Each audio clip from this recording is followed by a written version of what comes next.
Okay, first of all, to start with, my mom and dad's history goes back, each of them, over 100 years.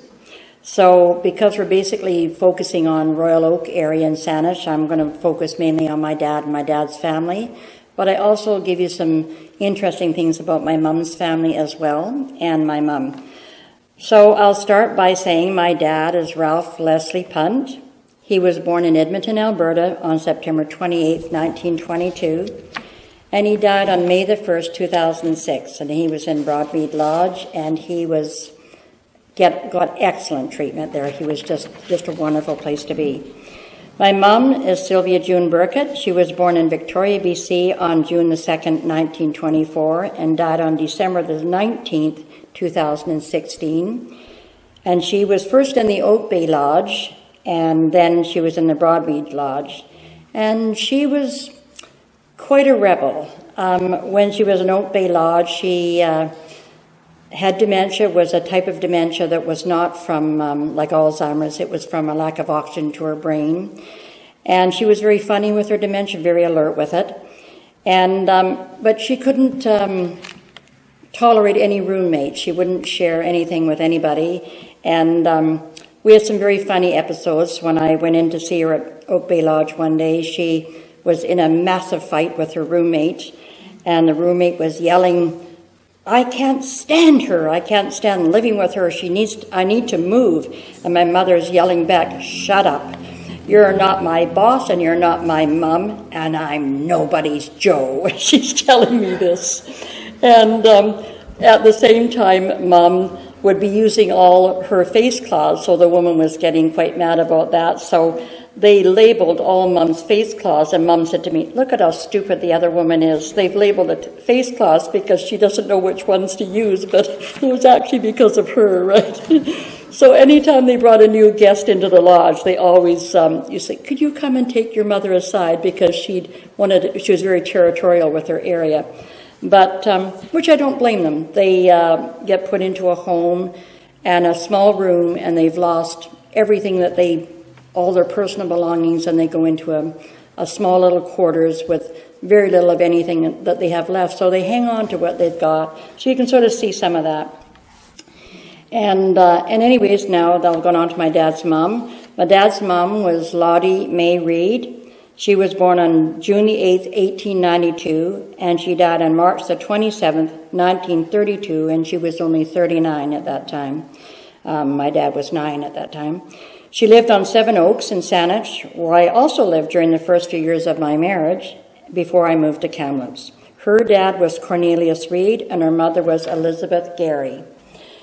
And I'll talk more about them later on, of where they lived. Dad's dad was Harry Wesley Punt. He was born on April 24th, 1891. He died on March the 26th, 1946. At that time, he lived in Port Kells, Surrey. His wife then was Annie. Harry's dad was George Punt, and his mother was Margaret Baker. There were 5 kids in Dad's family: Morris, Russell, Ruth, the only girl, Alvin, and Dad, and I'll talk about them later. Mom's mom was Clara Anais Hance, and she was from England, and she was born on July the 21st, 1889. And we don't know the names of her parents, and she died, I think, on September the 15th, 1955.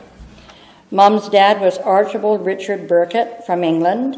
He was born on February 17th, 1884, and he died, I think, on October 5th, 1959. His mother's name was Elvina Ramsden. His father's name was John William Burkett, and he was my grandma's 3rd husband. She lost the first 2 in World War I, so she was quite the gal, I think. Dad and the family moved to Victoria from Edmonton when Dad was 7 months old. Dad's grandparents, the Reeds, lived at the corner of Keating Cross Road and Central Saanich Road. Their actual address was 6682 Central Saanich Road. The home is still there, and part of their parkland, or part of their home, the farmland, was changed into a bit of a park, and it's right at the corner there. It's a very open lot. That was where they farmed and had a lot of things there. And they were very friendly with the Mrs. Butcher from Butcher's Gardens, and they used to horse and buggy back and forth between their home and Butcher Gardens. And I've got a picture of them actually over there in the tea gardens of Butchart Gardens before it was Butchart Gardens. So it was Mrs. Butchart. And the municipality bought that property off them to make that park, which there's really nothing on it, for $2,500. And I can remember my dad telling me he spent a lot of time there. And my grandfather died there. And he remembered hanging onto the bedpost. I guess he died hanging onto the bedpost, so I'm not really sure what happened. And another home that Lottie resided in is also still standing, and it's by the Co-op gas station on the highway there by Tanner Road. And it's there's a newer pink house in there, but their home that she lived in when she was younger is in the bushes kind of there, and it's still, I think, being rented out by somebody there. It's right near the gas station, but you can't really see it from the highway. It's in behind the trees. And I'm not sure where Lottie, Harry, and the kids lived during the earliest years, but when Dad was 9 years old, Lottie and the kids lived in a home on stumps on Claremont Avenue. And it was, my Aunt Ruth said it was Sawdust Valley, it was called, so I don't really know where that came from. And my dad remembers his mom working long hours, mending clothes and placing newspapers in their socks and pants to keep them warm in the winter. For all my growing up years, whenever I asked my dad what he wanted for Christmas, he would always ask for a pair of socks. That was always the thing he had, was always cold. And he remembers his mom loving to dance, and she would go to dances with Mr. Mycock. So I don't know, I never knew the senior Mycock father, but he used to take her dancing all the time, apparently. And Harry Punt, my dad's dad, had left Lottie and the 5 kids a long time ago. In fact, he left when Lottie became pregnant with my dad, who was the youngest. I never knew him at all. When Dad was 9 years old, his mom became very ill with peritonitis and was unable at that time to get prompt treatment, and she died very young. The 5 kids then hitchhiked to their Aunt Mildred's place, which was Lottie's sister, and I think she was living in Alder Street at the time. And she was on her honeymoon with my Uncle Paddy, and she had to come home off the honeymoon to 5 children, and it's not really what she envisioned, I think, as a new bride. But at that time, the government wanted to step in and seize all the children, and because my dad was the youngest at 9, and put them in different homes. And the minister of my aunt's church pleaded with the government not to separate the children. So the government wrote, I've still got these letters, the government wrote a letter back to my Aunt Mildred saying, okay, you can keep the kids together and keep them with you, but we're not going to pay you any money. So she ended up having these 5 kids and ended up having 2 of her own afterwards. So there were 7 kids altogether there. And the kids she had there were Martin and Patricia. Martin and Patricia are still around, and I am in contact with them quite a bit. And by the time my dad was 13, he had to quit school and go to work. He worked in a bakery and would walk the streets with my Aunt Mildred, collecting bottles for money. Aunt Mildred, it used to work in an insane asylum, and someone tried to strangle her there, I found out from my Auntie Ruth. And then she worked for Rogers Chocolates for years, cooking chocolate on her wood cook stove, and by that time she'd moved to 600 Speed Avenue, which is now an industrial area opposite Mayfair Mall. And my Aunt Mildred had another sister besides Lottie. Her name was Florence, who married my Uncle Charlie, and their last name was Lily. They had 3 kids. Vincent, he was a sergeant major, and he was stationed in Vernon and trained a lot of soldiers at that time. I'm not sure what his exact role was. I remember him, though. Lavina and Ron. Uncle Charlie had a wooden leg, which we knew nothing about it as kids. And he used to come and tell us he can pass a pencil through his legs all the time, and he'd stick this pencil. We'd always wonder, how did he do that? And then we learned years later he had this wooden leg, and he'd slide it through, right? So Uncle Morris taught my dad and the other siblings to swim when they were living on Claremont by just throwing him into Elk Lake. Dad and the rest of the kids retaliated by tormenting my Uncle Morris. They would stone his car and then run under it to hide. The boys also used to jump on the streetcars in town, and they'd disconnect all the cables. They were kind of free-wheeling kind of kids. When Dad was 16, World War II was imminent. He and my Uncle Al, his brother, they enlisted in the army to go to war. Dad lied about his age and was sent overseas, fighting on the front lines at the age of 18. He witnessed unthinkable horrors then, which he never talked about until he was interviewed in his 80s by Blake Heathcote, which the books are over here. He wrote 2 books about Canadian soldiers, The Testaments of Honor and A Soldier's View, and they're over here. And they also videoed my father for that. And that was the first and only time I ever saw my dad cry, reliving the war. It was horrendous what he witnessed at his young age. And he returned from overseas in 1945 aboard the HMCS Crescent and married my mom, Sylvia June Burkett, about a month later in January 1946. And actually, I was born 9 months later, so they were busy right off the bat. Alvin never went overseas due to being blind in one eye, and he was on the rifle range at Heels with my dad when they were training to go overseas. And he had been injured years ago. He'd lost the sight in one eye, and the sergeants would make them put the rifle on one side and then on the other side, and he never moved the rifle to the other side. He always kept it on the one side. And the sergeant caught that and made him move the rifle over, and he wasn't able to see, of course, and he was immediately discharged. It caused a very serious upset for my Uncle Al, and he started drinking, and he drank a lot, and I never remember ever seeing my Uncle Al sober in my whole life. I loved him to death. He was quite funny. He would come and visit us in Royal Oak at our home on Dieppe Road, and I'd hear my dad say, "Oh my God, it's my Uncle Al here." And he'd driven his car and drunk as a skunk, and he'd drive it down the driveway and off onto our sidewalk, onto our lawn, and right up to our stairs, and he'd pop out with a case of beer. And one time my mom was so mad at him, she hit him over the head with a cast iron frying pan when he walked in the door. And so anyways, I loved him though. He loved us kids. It was just a sad thing that what happened. He never really got over being discharged, being not allowed to go overseas with my dad. And he died at 51 or 52. And at that time, he had 5 or 6 kids. I'm not sure. They weren't very old at the time. And from what I can remember, they were all redheads. And they're scattered all over. We're not really quite sure where they are. And my Uncle Russ and Morris, they're the brothers, my dad's brothers, they went into construction. And one of Uncle Morris's projects was helping build Bleethman's gas station, which Carol knows about. And it's now the Petrocan at the corner of West Saanich Road and Viewmont Avenue. He also helped construct the building behind the gas station, and I don't know if people remember, or that building is still there. It had kind of a curved window setting. And at the time he built that, he was asked by the owner to build that curve because the fellow's wife was in a wheelchair, and he wanted her to be able to view the valley in her wheelchair and wheel back and forth in those windows. So, and then my Uncle Russ, he worked for Wheaton Construction, and he was a slave driver, I think. I kind of laugh about him. He'd have funny stories about his employees. He thought nothing of firing somebody if they didn't work hard. He played hard, he worked hard, and he expected his employees to work hard also. So he was a really tough guy to work for, but he was involved in many major big building constructions here.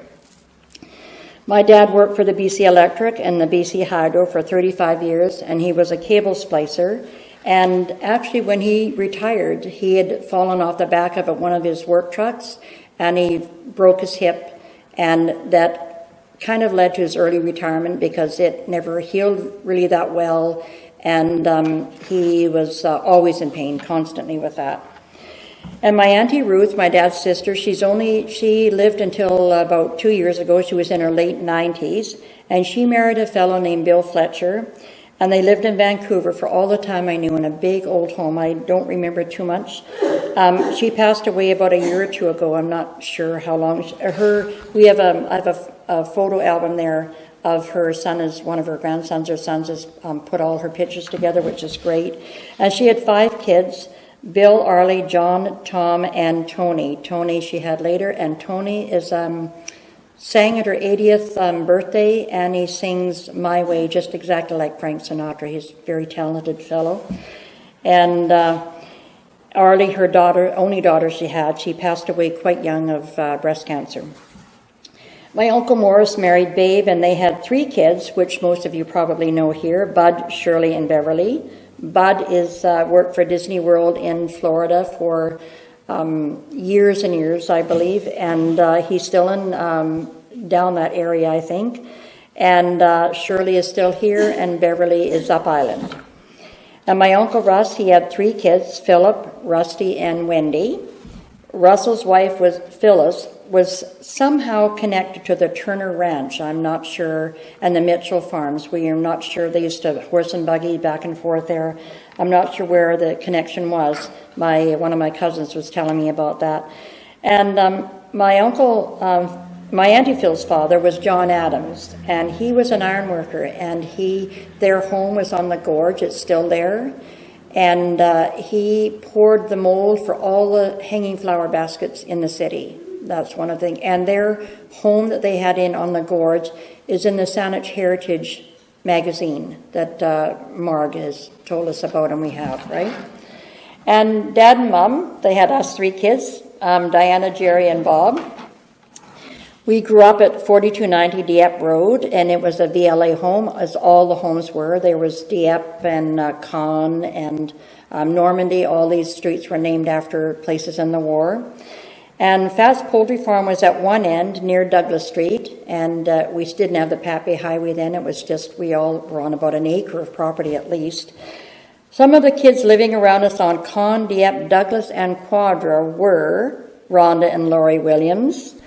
I'll have to read these out because I won't remember them all. Stacy Waite, Marguerite and Barbara Post and their grandparents, Bob, Calvin, and Marissa Lee, Todd, Joanne, and Shannon Stewartson, Gary and Robert Wicks, Gary and Lynn Edwards and Doug Reginald was living with their family for a while, the Hoffs, the Fairburns, Brian, Marianne, Michael, and Heather, Doug Baker, Robbie Hawes, Ken and Cheryl Mason, Brenda Hepworth, Dennis and Karen Levy, Kathleen and Josephine Tyler, Tommy Robertson, Ian Broadfoot, Dave and Jack Wallace, Gary and Leslie McDonald, Jan Fletcher, Betsy Fulton, who also married one of the Wicks boys, Diane Bolton and her sister, Norman Wright, and Peter and Valerie Blair. This is just to name a few of the kids that I remember in our area.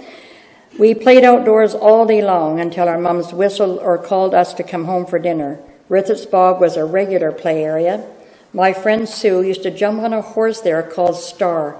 I never knew who it belonged to, but it was always in the Rithitz Bog, sitting, standing there doing really nothing, and she'd climb on it, and we never knew who owned it. Many years were spent at the ballparks where my brothers played ball. Les Ritz Park they played at, and on Reynolds Road, I think it was. Mom used to heckle the umpires severely in those days. They were mainly Doug and Pernell Hudlin. Probably a lot of athletes know who they were. And she often came home with her hands totally bruised. She'd be clapping, and her hands would be black and blue. And she was so into the ball games that one time when my youngest brother was running from third base to home, she actually ran out of the stands onto the diamond and ran down the third baseline and slid into home plate with my brother. So she was quite the rebel.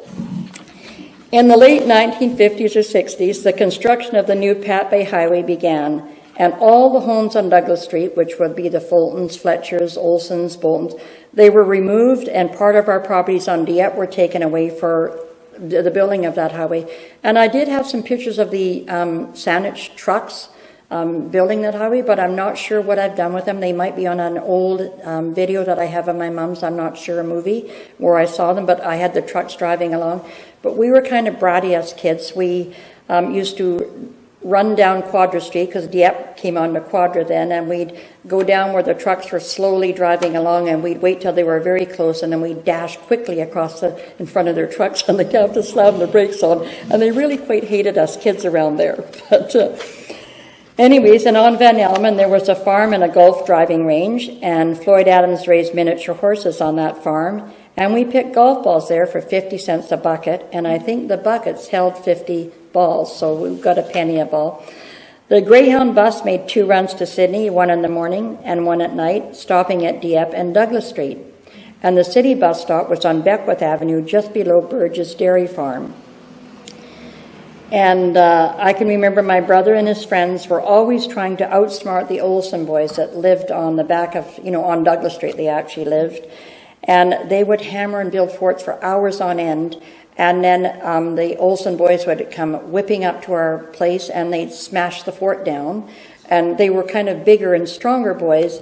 And so my brother and his friends would gather together and they'd wait till Ricky and his friends built a fort there, and they'd sneak down there hoping they weren't going to be caught, and they'd break down their forts. And this went on for years. I don't know how many years they did this and how many months, but it was quite funny. And the Stewartsons down the street, they used to have a horse there named Chinook, and that Frank McGee was quite into horses at that time, and he used to come and break these horses in. And he used to also cut all the back of our properties for hay. He'd bring a tractor in, and we had so much overgrown grass there. And when we went to town, my mom used to rent baby carriages from Robinson Sporting Goods, and Robinson Sporting Goods is still there, and they were 25 cents to rent. And she always, sometimes, shouldn't say always, sometimes didn't have the best of reasoning. And one time she was pushing my youngest brother, Bob, in the baby carriage, and they had those baby carriages with the flap on the back. And she was oblivious to, I guess, what was going on in the carriage, and he fell out the end of it, and he was on the pavement. And he was only about 5 months old, but I can remember that happening.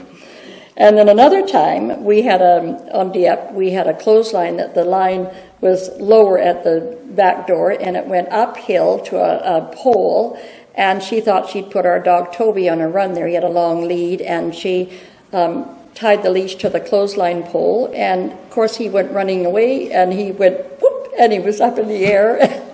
He was flapping around in the breeze like a sheet hanging from the clothesline, and we had to reel him in. But and then we spent many hours at Beaver Lake, and I'm sure a lot of you will remember we danced to the music. Sadler's had a jukebox there, and everybody used to go down there and rock and roll at the jukebox.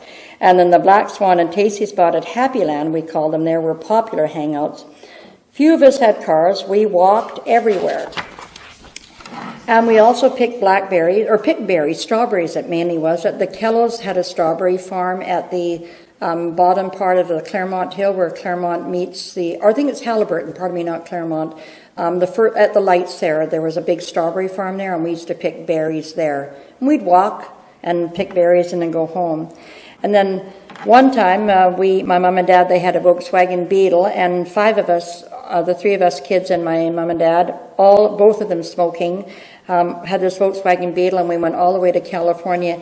And in those days, the trunk was in the front, so you hardly had any room. And they had that little seat in the back. It was kind of carpeted in there, and it was kind of the big thing. And we'd fight like cats and dogs, the kids and I, my brothers and I, to get in that back spot and scrunch in there. And while they were driving in a complete haze of smoke, But anyways, and then we also spent a lot of time going to Raft River Beach and Parksville area, and those days it wasn't government run like it is now, and we camped right on the beach. Like, it was beautiful, it was really nice. And we roller skated, and I'm sure some of you remember this, that on Douglas Street there was a roller dome there, and it later became Thunderbird Electrical Supplies. I'm not sure what the roller dome was before that, but everybody used to roller skate there. And in one of those pictures, I've got some of the roller skates that we used to have. And the area, I think, is where the Canadian Tire on Douglas Street recently closed in the last few years. I think that's where it was. And we also ice skated on Quicks Pond and Panama Flats, and everybody remembers that, I'm sure.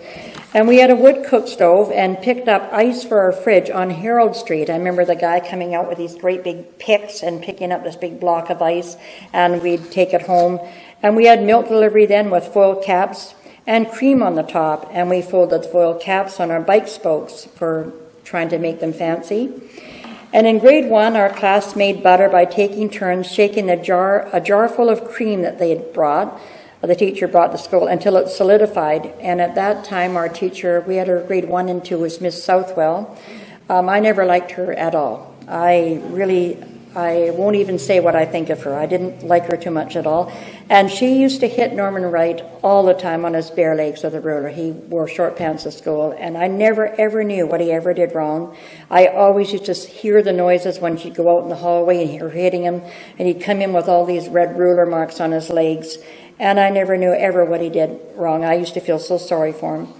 We were also taught to knit, and we all made a square for an Afghan, and I think that Afghan was sent to Africa. We all knitted a little square for the Afghan. And at that time, we had a wonderful elementary school principal, Mr. Wilway, who had a prosthetic arm, and we loved him. He was just a great guy. And our roller skates and ice skates were the strap-on kind. We never had any of these fancy boot types, and we had party line phones. And I was 8 years old when we got our first TV, and I can remember my dad being ecstatic when he saw the Indian head test pattern come on the screen, and he's yelling, "It's working!" And all we were looking at, we were trying to line everything up to the Indian head test pattern. But my dad, it was not like kids today where they take the control and flick the TV. My dad had absolute control over that TV and what went on. We watched what he wanted, right? So anyways, and then when I was 9 years old, we used to go every Sunday to the Hydro. Had a bus depot or a ice cream place. We used to go and get ice cream, and Dad would take us on Sunday for a Sunday paper. And we came back from that trip one time, and I can remember being at 9 years old, smelling smoke and a burning smell in my home. And we didn't have smoke alarms in those days, and my dad said, "Oh, it's just your mom's cooking." She had a wood cook stove, and he was laughing about it. But I persisted, and I said, I keep smelling like wood's burning. It took a while, and finally he got up to decide to have a look, and half our house was on fire. And this is before, I think they didn't have the Pat Bay Highway then, and the traffic was all lined up along the highway and down Quadra Street, watching the smoke billowing out our windows, and we had no idea that our home we were inside it and it was burning. And we lost half our home at that point, all our pictures, and I can remember my dad yelling that the house was on fire, and he closed all the windows and tried to contain everything. And then one of the neighbors came and opened the front door, and the fire just went, that noise, I can always remember it to this day. It just burned half our place down. And what didn't burn, we had smoke damage, severe. It was black, looked like tar all over the walls, everywhere. So it took a long time for my, Mom I remember her crying a lot over that, losing all her family photos and wedding pictures and everything. So now in our teens, I'm going back now, we used to have poodle skirts and ducktails and Brill cream and a little dabble-do-ya, this stuff. And drapes, I don't know if any of you remember what drapes were. They were the guys' pants with the narrow white belts, and my mother used to say, "Look at those hoods over there with those pants on," and I used to think they looked so cool. And Elvis was the king of rock and roll. On Douglas Street, near the Hudson's Bay store, most of us girls, we went to Miss Frith Millinery, the Sally Shop, and Gibson Girl. And Gibson Girl, I think, is where I got my wedding dress, actually. And Eaton's and Woolworth were at the other end of Douglas. Although my mom did not grow up in Saanich, she was born and raised here. She lived to a feisty 92 years of age. She went to North Ward School with Helen from McMorran's and Janet Cairns, not her maiden name. And I can tell you a funny story, and you might want to edit this, Daryl, I'm not sure. But her and Daryl Cairns' mom, Janet, fought nonstop on the way to school, on the way home every day. And my mother would call her pimple-faced and pigeon-toed, and Janet would call my mom bucket of shit because her last name was Burkett. And they ended up when they grew up, were the best of friends. They had a lot to do with in their married lives. So the saying, "Sticks and stones hurt your bones, names will never hurt you," and that's very true in that case. And she also went to school at Northward School with Helen from McMorran's. I don't know what Helen's last name was, but they went to school there. I think I just said that, I'm not sure. Her home was 915 Hillside Avenue, and this is now where they're building the Oak Bay Lodge, and they're building it right on the actual site where her home actually used to be. And so I went there one day to ask the foreman if I could put some of my mom's ashes there, because that's what she wanted. And It was quite a strange request. They said in all their years on a job site, no one's ever asked to have any ashes put in their job site, so it was quite funny. But on the corner of Quadra and Hillside, we used to go where Mom lived too. There was Stelk's Hardware. I don't know if anybody remembers Stelk's Hardware. And there was also the roundabout at Hillside and Douglas where you could witness or be a part of multiple road rage occurrences during rush hour. And I can remember being in my mom and dad's car sometimes, and I'd look out the window and I could see people's mouths going. You couldn't hear anything, but they were so mad, yelling. It was always quite funny. My Auntie Peggy, that married my mom's brother, Uncle Bob, she was Margaret, her real name was Margaret Gillies, and she worked at the Saanich Municipal Hall for years, and pictures of her are in the Saanich archives, and I have pictures of her over on the display there. And they had a little home, and it's still around on Waterloo Avenue, which sold. It was on a large lot, but when she died, it ended up being sold. And Lucky 13 was a very lucky number for my family, and my kids were born on the 13th, so that's exciting, my boys. But my grandfather, in the First World War, he sat down on the battlefield, and he had his pay book in his pocket, and he had a badge number 13, and he had a stopwatch in the pocket, and he got shot. And the bullet destroyed the badge. It put a hole in the pay book and stopped the stopwatch on the 13th hour. And they've always said forever, because the badge was number 13, that 13 was our lucky number. So I was always happy when my kids were born on the 13th, because that's a lucky thing for me. And so closing, I'd just like to say my childhood was very different from what it is today. We are baby boomers without instant gratification from electronic devices. We figure things out without technology. How did we ever survive? I'm not sure. We were ostracized by our peers if we behave ourselves properly, and now everybody can text. If they fight and they text over a phone, I don't understand it. I wouldn't trade that era for growing up with any other era. We never had much money, and going without was common. I often wonder what the next generation will be like. I'd like to be a fly on the wall. I'd like to have been a fly on the wall during the old days, and would certainly love to be a fly on the wall during the next wave of baby boomers. And I plan to live till I'm 100, so maybe I'll see that. So there you go. That's it.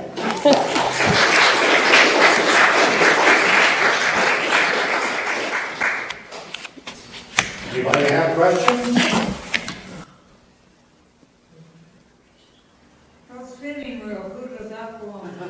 And that's not mine. I have a lot of memorabilia, but not that.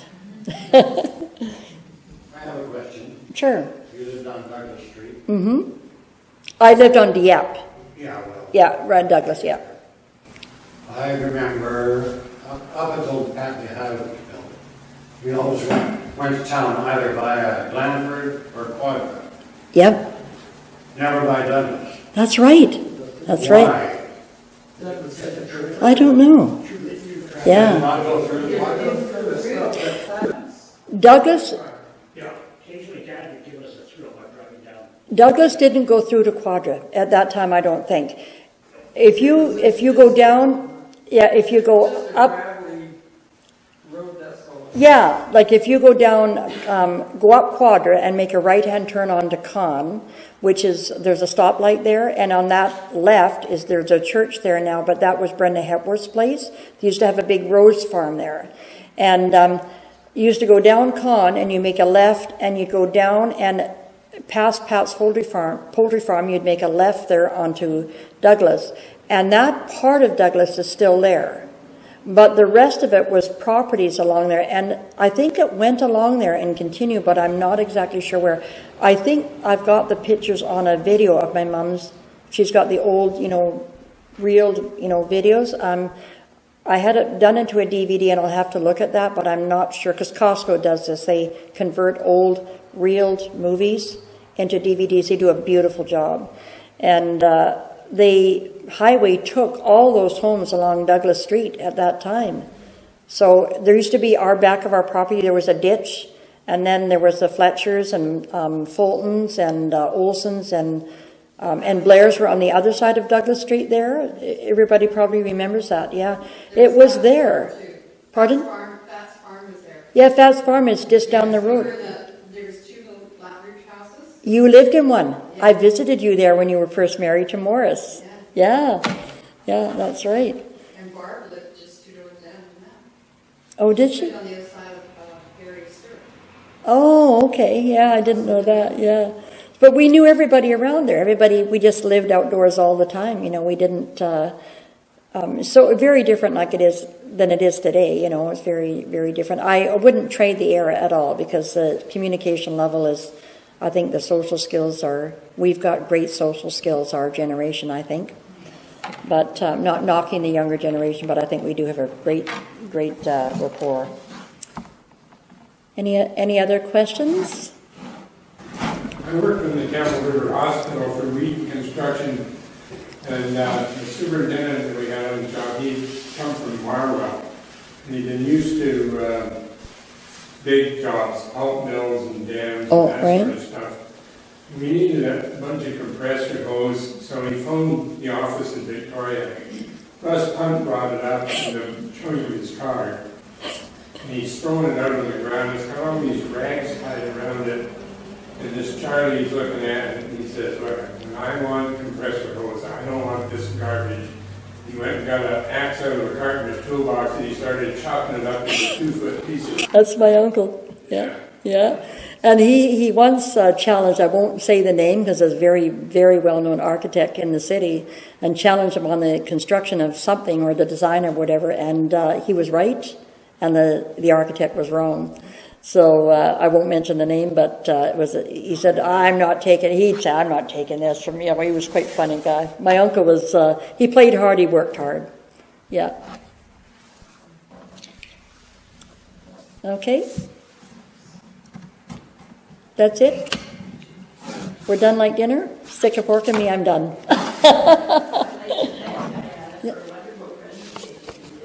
Thanks. Thank you. Thank you.